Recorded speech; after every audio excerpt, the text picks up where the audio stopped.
স্পষ্ট বার্তা আমরা দিতে চাই, উনি বারবার আমাদের ফুটবলের মতো লাথি দিচ্ছেন। উনি এখান থেকে দায় দিয়ে দেন শিক্ষা মন্ত্রণালয়ের উপর, শিক্ষা মন্ত্রণালয়ে গেলে ওনারা বলে এনটিএসসি চেয়ারম্যানের উপর।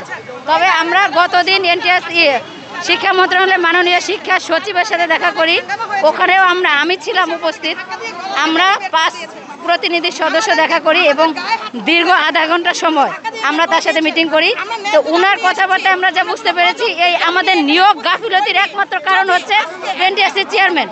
কারণ শিক্ষা সচিব ম্যাম আমাদের বারবার আশ্বস্ত করেছে, দেখেন এনটিএসসি একটা স্বায়ত্তশাসিত প্রতিষ্ঠান, ওনার প্রতিষ্ঠানে কতগুলো শূন্যপদ রয়েছে, উনি কিভাবে নিয়োগ দিবেন এবং কোন কোন প্রতিষ্ঠানে দিবেন, এই নীতিমালাগুলো এনটিএসসি বাস্তবায়ন করে, আমরা জাস্ট মনিটরিং করি। আমাদের যদি শিক্ষা সচিব ম্যাম, শিক্ষা উপদেষ্টা ম্যাম এবং আমাদের 2 জন প্রতিনিধি এবং আমিনুল স্যার ওদের এনটিএসসির এই 4 জন এবং নির্দিষ্ট মাত্র স্যার, এই 5 জন যদি আমাদের যদি সবাই মিলে মিটিং করে তাহলে আমাদের সমস্যার সমাধান হবে, আর কোনো ঝামেলা নেই। তাহলে আমাদের প্রতিনিধি যদি কথা বলে তাহলে আমাদের এই সমস্যার সমাধান হবে। আমাদের 2 জন প্রতিনিধি, শিক্ষা সচিব ম্যাম, শিক্ষা উপদেষ্টা ম্যাম, শিক্ষা উপদেষ্টা স্যার আর হচ্ছে ডিসি মাজুদ স্যার এবং আমিনুল স্যার, এই 5 জন থাকলে আমার ক্যান্ডিডেট সয়েল সায়েন্সের এখানে হচ্ছে তাদের শূন্যপদ ছিল 20টা, কিন্তু ক্যান্ডিডেট পাস করাইছে 60 জন, তার মানে 20 জনকে নিয়ে স্যার 40 জন বাদ আছে। এখন এই 40 জন, এই যে 40 জনকে তো এখন নিবে কিভাবে? এখন শূন্যপদ তো নাই এখন। আরে ওটাই বলতেছি, দাঁড়াও না রে ভাই, এইটাই তো আমি আস্তে আস্তে বলতেছি।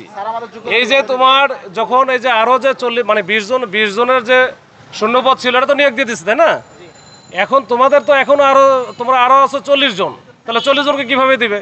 এখন এই 40 জনকে এখন ওনারা ওইটাই চিন্তা করতেছে যে এই যে পরের যে বিজ্ঞপ্তি, যেটা 19তম নিবন্ধন যে বিজ্ঞপ্তিটা দিবে।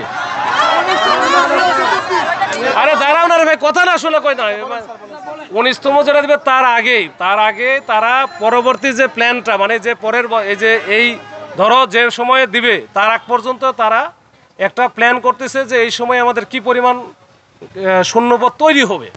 এই শূন্যপদ যেটা তৈরি হবে সেই ক্ষেত্রে সেটা ধরো আরও 20টা শূন্যপদ তৈরি হবে। তারা যখন এটা প্ল্যানিং করে দেখবে যে আরও 20টা শূন্যপদ আমরা পাবো সয়েল সায়েন্সে, তখন করবে কি এই 20টা তোমাদের মধ্যে থেকে আগে নিয়োগ দিবে, তোমাদের মধ্যে 20 জন নিয়োগ দিবে, কিন্তু আর 20 জন কিন্তু তখন আর হবে না। তো এইটা হচ্ছে এইভাবে করবে যে যেটা যত শূন্যপদ আছে যতটুকু করা যায়। বলো ওনারা যেটা বলছে যে মানে চেয়ারম্যান স্যার যেটা বলে, শোনো চেয়ারম্যান স্যার যেটা বলছে, তোমাদের তো 3 বছর এই আছে না, এইখানে সনদের মেয়াদ আছে 3 বছর। তো এই 3 বছর,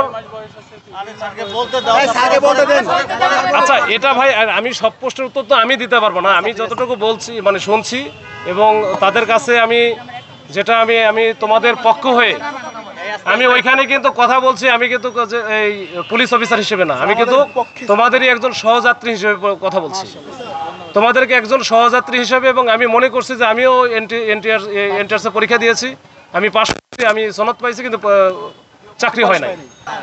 আমি জাস্ট এখানে আসছি যে যেন তোমাদের এইখানে কোনো কিছু করা মানে এটা আমার উপরে দিয়ে যায় বা আমারই লাগবে। তো এইটা যেন কোনো ঝামেলা ছাড়া তোমরা যেন ভুল বোঝাবুঝি না হয়, ভুল বোঝাবুঝি হওয়ার কারণে তোমাদের যেন কোনো ক্ষতি না হয় বা ওনাদের কোনো ক্ষতি না হয়, সবাই যেন ভালোভাবে আমরা থাকতে পারি, এই জন্যই আশা।